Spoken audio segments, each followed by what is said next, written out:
Welcome. So today I'm going to show you how you can connect Tozo T10 earbuds to your iPhone.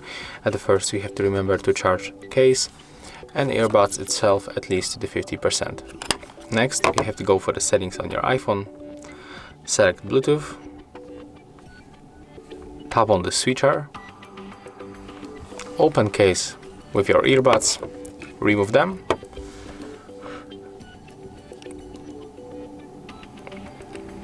as you can see, indicators blinks on the blue, and right now the red one is blinking on the blue and the red, and it means that they are in the pairing mode. So right now on the other devices we can find our Tozo T10. When you don't have them right here, you can just turn off and turn on the Bluetooth, and right now they will pop right here for the 100%. Then select them.